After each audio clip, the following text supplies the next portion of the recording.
Coming up on Arirang News, the price of farm produce, fish and meat in South Korea rose in the first half of this year by more than 12%, which is the biggest increase since 1991, partly because of a poor harvest, but also bird flu hitting supplies of eggs. The South Korean government is going to pay another round of pandemic relief funds, this time directly onto people's credit cards. It's only for those who are below the top 20% of incomes. And as South Korea continues to report more than 700 new cases of COVID-19 a day, the government will require everyone in the Seoul area to wear masks indoors and outdoors, vaccinated or not. It's 5 p.m. here in Seoul. Thank you for joining us on Arirang News. I'm Devin Whiting. In the first half of this year, food prices in South Korea were up more than 12% compared to a year earlier. This is the biggest on-year increase since 1991. The price of eggs was a big factor because supplies were hit by bird flu. Our Min Soo-kyun has the details. Prices of agricultural, livestock and fishery products were up 12.6% on-year in the first half of 2021. It's the biggest increase since an almost 15% jump 30 years ago in 1991. Data from Statistics Korea shows that in the first 6 months of this year, prices have been at least 10% higher than the previous year. The rise comes due to a poor harvest from a cold weather earlier in the year and a slump in the number of eggs following a series of bird flu outbreaks. By product, the price of green onion spiked over 156%, the highest in 27 years. Apple prices were up 54% and pears were up 47%. Prices of eggs were also up almost 39% on year, the largest increase in 4 years. Higher food prices are placing an extra burden on consumers. Prices are really up. I came out with my wife to do grocery shopping, and it's not easy to pick up items and put them in the cart. The government expects prices of agricultural, livestock and fishery products to stabilize in the second half of the year due to increased supply and better harvests. The Finance Ministry also noted that prices are expected to stabilize following a recovery in egg supply in the third quarter and the beginning of the grain and fruit harvest in the fourth quarter. Min Soo-kyun, Arirang News. South Korea is giving out another round of pandemic-linked relief funds. The money will be given to those whose incomes are not in the top 20% bracket, and unlike last year, the money will be added directly to each person's credit card. Ji reports. The South Korean government plans to hand out more funds to help those financially struggling amid the pandemic. It will be giving out 250,000 Korean won, or around $220 per person, for people in the bottom 80% income bracket. So, for a single-person household, the maximum monthly income to be eligible for this fund is about 3.3 million Korean won, or roughly $2,900. And for a 4-people household, that would be about 8.8 million Korean won, or about $7,770. A total of 10.4 trillion Korean won will be offered as relief funds for people in the bottom 80% income bracket. Around 3 million people in the lowest income bracket and single-parent families will be getting an additional 100,000 won per person. Last year, when the COVID-19 emergency fund was given, it was limited to a maximum of 1 million won, or around $880 per household, regardless of the size of the household. But this year, households with more than 4 people will be able to get more than 1 million won. For example, a 5-person household could get 1.25 million won. Also, unlike last year, those aged 19 or older will be able to get the money sent directly to their credit card. Last year, all the funds that a household gets were given to the head of the household. So in order to use the money, all the other members of the household had to borrow that single card. The government says it has acknowledged the difficulty of that, so the system has been changed this year. The funds will be handed out as early as next month. Ji, Arirang News. President Moon Jae-in will be holding a virtual summit this Wednesday with Dutch Prime Minister Mark Rutte. This summit, 3 years since the last one, comes at the request of the Dutch side, as the two countries mark 60 years of diplomatic relations this year. The leaders are expected to discuss ways to expand bilateral cooperation, especially in the chip sector and other future industries. The Netherlands is a powerhouse in semiconductor equipment, and coupled with South Korea's strength in chip production, we look forward to mutually beneficial cooperation, including the stabilization of the supply chain. South Korea and the Netherlands upgraded their ties to a comprehensive, future-oriented partnership in 2016. Today, the Netherlands is South Korea's second largest trading partner in Europe, and during the 1950-53 Korean War, it sent 5,000 troops to defend South Korea. South Korea's foreign exchange reserves fell in June for the first time in 3 months as the dollar strengthened. The Bank of Korea said on Monday that reserves, as a barometer of financial stability, were around $454 billion, a drop from May of $2.4 billion. In June, the dollar index rose from a level below 90 to around 92 as the Fed struck a more hawkish tone on interest rates, which hit the value of other currencies held in Korea like the euro, the pound, and the yen. As of the end of May, South Korea's FX reserves were the 8th largest in the world. The world's richest man, Jeff Bezos, is about to step down as CEO of Amazon. The 57-year-old will have his last day on Monday, which is the company's 27th birthday. Reports say he's going to spend his time focusing more on his private space exploration firm and other side projects. But he will stay on as Amazon's executive chair.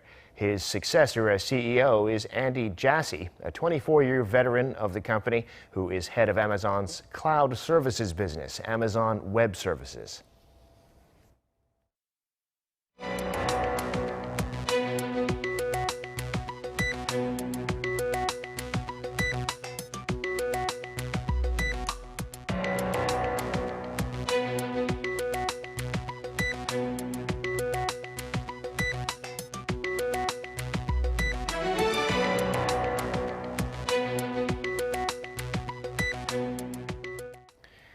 Time now for an in-depth look at the market news this afternoon, and for that I'm joined on the line by Dr. Yang Jun-seok, professor of economics at the Catholic University of Korea. Professor Yang, good afternoon. Thank you for coming on today.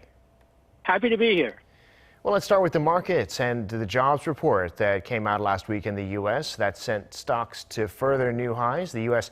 Labor Department says non-farm payrolls in June grew by 850,000. The S&P at a new high for a 7th session in a row. Tell us about the global markets and what you're watching in the coming week. Okay, well, S&P did hit a record, 4,352. NASDAQ also hit a record, and Dow, while it did not hit a record, it did record a healthy rise. For the week, NASDAQ rose by 2%, S&P by 1.7%, and Dow by 1%. S&P has risen 5 out of last 6 weeks. NASDAQ has risen 6 out of past 7 weeks. Some of the notable increases this week included Apple, which rose by 2%, Microsoft, which rose by 2.2%. They're introducing a new version of Windows 11, which has gotten a lot of press in the last week, and that seems to be actually helping Microsoft rather than hurting it. But the biggest factor is, as you mentioned, the job report, 850,000 new workers. It beat the expectations of Wall Street economists, which was running around 706,000. Now, the reason that the market is reacting so positively to this report is that it's good, but it's not too good. If it's bad, that means the economy is not recovering, so obviously that would be bad for the stock market. But if the job report was too good, then the Fed may decide that the economy was heading toward overheating, and that may accelerate their time schedule for tapering and interest rate increase. But this particular June report hit the sweet spot. A lot of analysts have mentioned that very word, sweet spot. It comes right between the doing the economy doing well, but not well enough so that the Fed may decide to increase the speed of the interest rate increase. Wages rose 0.3% for this month, for the June, and 3.6% year to date. So U.S. job market is doing well, but not too well. So, and while there were some concerns about labor shortages because of the increase in the number of jobs, now they are not as concerned about the labor shortage. I've been crunching some numbers, and based on July 2nd closing numbers, and comparing it to the pre-coronavirus high, that was about 18% above the pre-corona high of February 12, 2020. S&P is about 28% above the pre-corona high of February 19th last year, and NASDAQ is above the pre-corona high of February 19th last year, whopping 49%. So the stock market in the United States is doing very well. European markets, DAX, FTSE, and CAC, they usually follow the U.S., but last week it was somewhat divergent. DAX had lots of ups and downs, but on the average it was level. CAC had a downward trend. FTSE was up early last week, but level at the end of last week. All three European indices are down today. They seem to be concerned about rising oil prices and possible slowdown of the Chinese recovery. Nikkei, Shanghai, and Hang Seng, they were generally down last week, with Shanghai index falling 70 points on Friday. Nikkei and Hang Seng is down 0.6 to 0.7% today, and Shanghai is up about 0.4% today. And here in Korea today, the Kospi is up for the first time in a few sessions, and the tech-heavy KOSDAQ was closing in on 1,050 points. Didn't quite get there. Tell us about the domestic market. Okay, well, Kospi, it recovered apparently because of the U.S. job report. It rose 0.35% today and ended at 3,293.21. It did not quite recover the 3,300 levels that we saw last week. Institutions bought, individuals sold. Foreigners, well, technically they bought today, but only about 500 million won's worth. So you could say that they were more or less neutral today. KOSDAQ, it ended today at 1,047.33. It rose 0.88%. Institutions and foreigners bought and individuals sold. I did the same calculations on Kospi, comparing it to pre-corona highs. Kospi, compared to the pre-corona high of January 22nd last year, is up whopping 45%. KOSDAQ, compared to the pre-corona high of February 17th, it is up whopping 51%. So one way to see it is that Korean stock markets are doing incredibly well, even compared to the United States. But a pessimistic way to see it is that it's up so high that there's a danger of falling a lot as well. Indeed, that'll be on the minds of a lot of investors, to be sure. And to switch gears for a second, Professor, last year with the dollar strengthening because of signs of an interest rate hike to come sooner rather than later in the U.S., last month rather, Korea's foreign exchange reserves actually fell by about $2.3 billion. And today, of course, the dollar softened a little bit, so the exchange rates come down. But what's happening with foreign exchange? Okay, well, as you mentioned in the last story, the BOK is attributing this to the strengthening of the U.S. dollar that took place during last month, because the U.S. was thought to increase interest rates faster than it was expected in April and May. But right now, I think because of the jobs report, people are now betting the other way, and they expect the U.S. dollar to lose value in the next month. Now, a trend of the U.S. dollar against Korean won was that Korean won actually started out very strong this year. The closing numbers for the U.S. dollar at the end of last year, December 31st, was 1,085.65. It ended today at 1,030.66. 1,978. Won depreciated until around March, and then it's been holding relatively steady between 1,100 and 1,140. Now, as I mentioned, investors expect weaker dollars for the near future because investors are looking for higher returns in emerging markets. That may include Korea as well. But when the Fed signals that it will start tapering, expect the U.S. dollar to strengthen again. This is why the BOK is sending signals that Korea may increase the interest rate earlier than expected. And finally, the Korea Development Institute is going to release its regular report on the economy for the month of July. Last month, KDI said it saw a moderate economic recovery continuing, exports strong, consumption recovering. Talk about that if you would, or what else do you see ahead this week? Okay, well, the Ministry of Economy and Finance will have their monthly government budget trend coming out on Wednesday,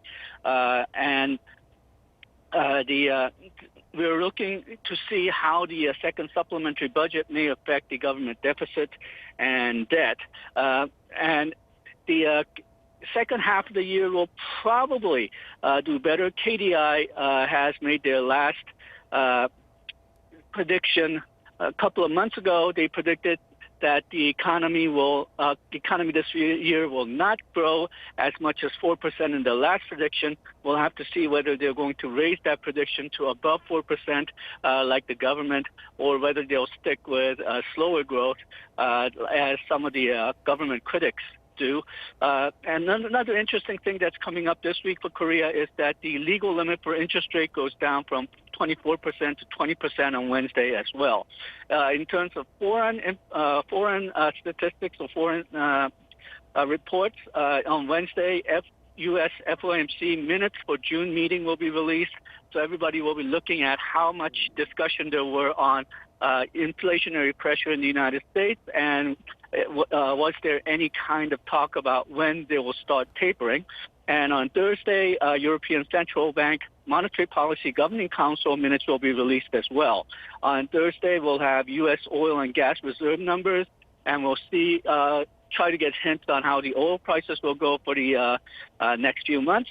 And on Thursday, we have China inflation figures. As I just mentioned a couple of questions ago, there's some questions on whether Chinese recovery is slowing. If Chinese growth is recovering, then that will have major consequences for the global economy and Korean exports. All right, Professor, we'll have to catch up on all of that later this week. Thank you, as always, for sharing your insights with us. We appreciate it. Thank you.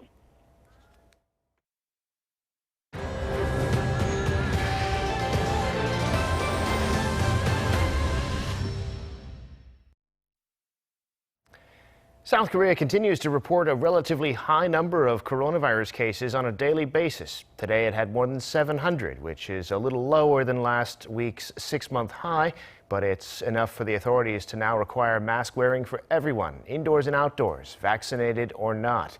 Kim Da-mi has the details. South Korea confirmed 711 new COVID-19 cases on Monday, meaning the daily tally has topped 700 for 3 straight days now. The number is slightly lower than the previous day, but still high for a weekend, considering fewer tests are conducted on Saturdays and Sundays. With 80% of Monday's cases originating from the Greater Seoul area, mandatory face mask wearing in the metropolitan area will return for all, both indoors and outdoors. Previously, those who had received at least 1 shot were able to go mask-free when outside. On top of that, drinking at parks and by the river is banned past 10 p.m. Quarantine inspections will also be strengthened at multi-use facilities, including singing rooms and fitness clubs. The metropolitan government will activate and keep this system until the situation calms. The revisions were put in place as for the past week, new cases in the Seoul area have accounted for more than 80% of South Korea's total cases, and nearly half of those were people in their 20s and 30s. The number of imported cases on Monday also jumped back to 67. Health authorities are on high alert after confirming the Delta variant among cluster infections in the metropolitan area. After postponing level 2 distancing measures for a week until Wednesday, the government will announce new measures on that day. Whatever measures are decided will take effect from Thursday. Kim Da-mi, Arirang News. And South Korea's vaccination campaign for the second half of 2021 is now in full swing. After a long wait, people aged 60 to 74 will be getting the Pfizer vaccine. And for people younger than 50, there will be mix and match vaccinations. Han Sung-woo has the details. Starting Monday, about 197,000 senior citizens in South Korea who weren't able to get the AstraZeneca vaccine in the first half of the year due to supply shortages will begin receiving the Pfizer vaccine. The shots will also be given to roughly 110,000 essential workers under the age of 30, including police officers and firefighters who were supposed to be inoculated in the second quarter. After completing their first doses by July 17th, they will receive their second dose after a 3-week interval. So far, some 15.3 million people, just under 30% of the population, have been inoculated with their first doses. No first doses were administered on Sunday. Meanwhile, about 5.3 million people, or about 10.4% of the country, have completed vaccinations. Also from Monday, slightly over 1 million first-dose recipients of the AstraZeneca vaccine will start getting their second jabs. But for those under 50, the country will mix and match vaccines, meaning those who already got a first dose of AstraZeneca will get Pfizer as their second dose. That group, around 950,000 people for July, will be inoculated at vaccination centers and about 2,000 medical institutions nationwide. Han Sung-woo, Arirang News. President Moon Jae-in has warned of stern legal measures to be taken in response to actions that hamper South Korea's fight against the virus, an apparent reference to a major labor union rally held over the weekend. In a meeting with his top aides on Monday, he said the country is at a critical juncture, with infections rising in the greater Seoul area and the Delta variant spreading too. 불법적인 대규모 집회 등 방역 지침을 위반하는 집단 행위에 대해서도 단호한 법적 조치를 취하지 않을 수 없습니다. 특히 서울을 중심으로 수도권 상황이 심각한 만큼 수도권 지자체들도 더욱 높은 책임감을 가지고 수도권 방역망이 뚫리지 않도록 총력 대응해 주실 것을 당부드립니다. On Saturday, some 8,000 members of a major labor union held protests in Seoul demanding better working conditions, despite the authorities warning against the rally. President Moon also called for stronger inspections of high-risk facilities and for the authorities to apply a so-called one-strike-out policy for businesses that don't follow the rules. The White House has celebrated American Independence Day by hosting an event that looks a lot like celebrations held before the pandemic. In a speech Sunday, President Biden said the U.S. is closer than ever to declaring independence from COVID-19. But he noted the Delta variant remains a concern. Jaein has more. In his Independence Day speech, President Biden said the United States is nearing its declaration of independence from COVID-19. 245 years ago, we declared our independence from a distant king. Today, we are closer than ever to declaring our independence from a deadly virus. July 4th had been Biden's target date for getting first doses to at least 70% of the adult population. And although his administration fell short of that goal, Sunday's event was seen as a celebration of America's emergence from the pandemic.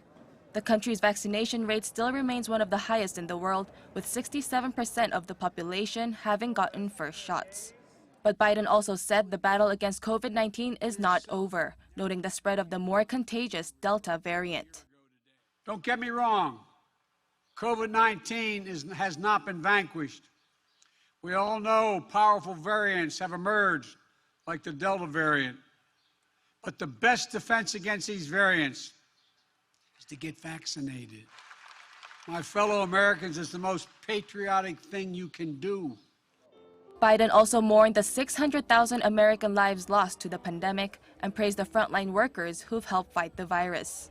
This year's celebrations at the White House appeared much like they did before the pandemic, attended by some 1,000 essential workers and military families, all of whom were tested for COVID-19 before going in.